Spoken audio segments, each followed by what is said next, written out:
Okay, here we go again. Welcome to the Otherppl Show, a books and culture podcast.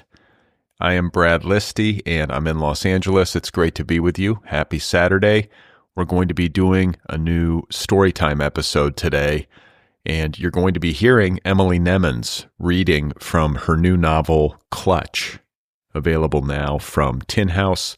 Clutch tells the story of a close-knit group of female friends who are navigating some of midlife's biggest challenges. Everything from marriage to addiction to career stuff. Clutch has been named a best book by the New York Times Book Review, People, the LA Times, Alta Journal, Bustle, and other publications. This is a big, sweeping novel about family and friendship and the pressures and the challenges and the beauties and the paradoxes of modern life. I recently spoke with Emily Nemens on this program. I interviewed her just this past week, so check that out. And you are now going to hear Emily reading from her sophomore novel. Again, it is called Clutch, available from Tin House. Here is Emily Nemens. Hi, my name is Emily Nemens, and this is an excerpt from Clutch, which is about long-term friendships and how we hang on to one another when the going gets tough. Clutch is available from Tin House, Zando. What is time, really? It can be measured in seconds or centuries, calendar years or costume periods, milestones or metamorphoses.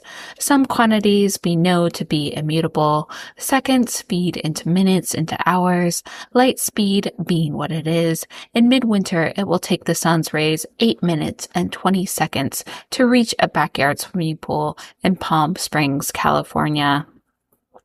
But sometimes time is also measured more subjectively, the experience length of things, intensity times duration.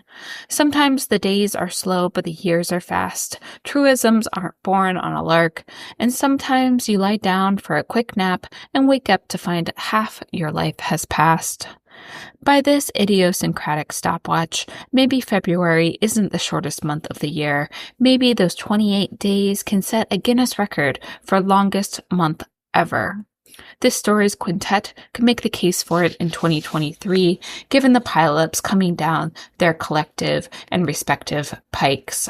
Because while these women, the 5 friends we'll meet in a moment, knew that sometimes the two modes of timekeeping decoupled completely, the milliseconds of the iPhone voice recorder staying steady, even as one's life fell apart in slower motion, they couldn't have known that the first quarter of that year was to be the most consequential of their lives. They certainly wouldn't have guessed, as they texted back and forth about their long punted reunion, that they'd be seeing one another 3 times in 3 months, and that after the dumpster fire of late winter, their constellations would be tumbled into wholly different star charts. Bright pinpricks where there had been dim ones, some specks flaring more orange or pink than before, other lights absent entirely. Every aspect of their night sky, of their day sky, of their lives below the dome, different. No, not every single one. One subjective thing that had become, through duration, objectively true and non-fungible was their friendship. Because the group had been friends for 20 years, more if they were honest about the starting bell, a literal 300-pound inverted brass cup that rang out during their New England College's convocation exercises, then continued gonging periodically throughout the welcome to campus activities of their freshman year. As for the 5 of them being placed along the same residential hall, maybe it had been the college's social optimization algorithm, maybe it had drawn on all the compute power of eeny, meeny, miny, mo, but they were grateful for their forced proximity. 5 women from 4 parts of the country, each with a distinct upbringing and different academic interests. On paper, they'd have been unlikely love matches, yet here they were, decades later, all in still dear and trusted intimates. They'd seen one another through marriages and at least one impending or recent divorce, childbirths and miscarriages, dead-end jobs and big-deal jobs, and those deemed once-in-a-lifetime opportunities, some of which had turned out to be very good, while others had just sounded fantastic but became ho-hum, as quotidian and tedious and gray-hair-making as the rest of their obligations. They'd been there for all of it. For a while after graduation, there'd been a critical mass living in New York, or if not living there, then at least appearing at the West 4th subway station with some frequency. Reba kept an apartment in the West Village, even if work, management consulting, more often shipped her to corporate apartments in Flint or Columbus or Orlando. During her internship year, Hillary did a surgery rotation at Mount Sinai.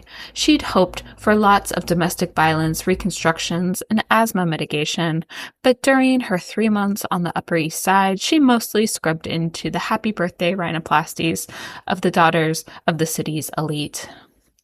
Greg, still acting then, might get cast in an off-Broadway production. She had inadvertently become a specialist in the role of understudy. If Reba was between far-flung client consultations, the women would turn Greg's stage run into an extended sleepover, everything but the pillow fights.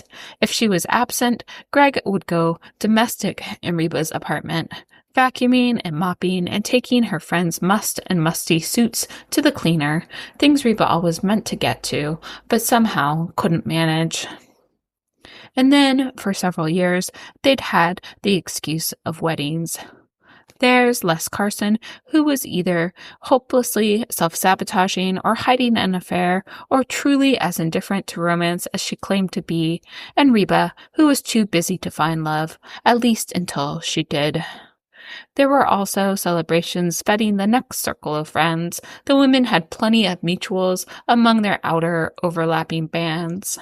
In recent years, weddings and the affiliated showers, bachelorette weekends, rehearsal dinners, recovery brunches had tapered to zilch. People who were going to find love had done so. Or, if they were late, arriving to the land of connubiality, the newcomers didn't think it worth the fuss of mason jars and tea lights and hosting 100 of their closest friends for steak and salmon.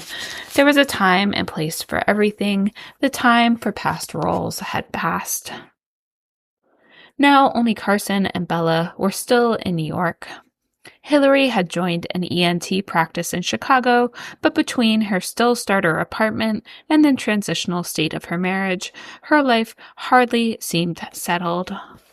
Contrast this with Reba, who'd finally quit the consultancy, returned to San Francisco, and, once she'd offloaded her parents to a nearby retirement community, moved back into the house in which she'd grown up. Some of the women thought this was the ultimate settled, while others considered it settling. That we gerund for so much judgment. Greg had and probably wound up in Texas. Improbable because Greg had been the savviest, most urbane of them upon arrival to college. She had grown up toddling across the Cambridge campus where her parents both taught. She liked Stoppard and Sondheim. She had even eaten pâté. So when Greg sent them all Texas barbecue sauce for Christmas 2015, it was like a pie to the face. That's surprising and good tasting. How many missed roles does it take to get to the center of an actor's psyche? We'll never know, but after a dozen heroic years of mostly unsuccess, and close on the heels of the UT production that fortuitously brought her to Austin and introduced her to Zeke Graves, Greg chomped down on that lollipop and went from theater in the round to the state's Capitol rotunda in the start of her political career. And so, spread out as they were, tethered to home by third trimester travel restrictions and breastfeeding requirements, because for years now it seemed someone was always coming or going from the maternity ward. It had been 4 years since they'd all seen one another. This was the longest stretch since forever, since the gongs of August 2001, when they'd endured their residence halls, excruciating icebreakers. Never mind that those cheesy campus scavenger hunts and three-legged races had worked, as the five of them were forever bound in a six-legged race, happily joined at the ankles. It hadn't been a total abeyance. Bella and Carson still got together once every month or two to drink wine on the Metropolitan Museum's roof or along its great hall balcony as seasonally appropriate. Greg had been through Chicago for a Lori Lightfoot fundraiser and seen Hillary. She thought her friend had looked exhausted, but blamed a busy surgery schedule and the sweet menace of Roger, whom they all called the Little Raj, for his already pronounced imperiousness, his little boy swagger. Weeks before the lockdown, Carson had flown to San Francisco to catch up with Reba and hear about her new beau, who would become her new husband, and who might yet become her baby daddy if the stars and fertility treatments aligned. Terrence had been out of town that weekend, and so to Carson remained a minimalist Instagram profile, a photo on Reba's living room mantle, a man reinventing himself after 2 tours of duty in Afghanistan and a dishonorable discharge. These last points sounded somewhat sinister to Carson, but she set them aside, not wanting to deny Reba her ongoing swoon, and who was she to judge? But all of them together.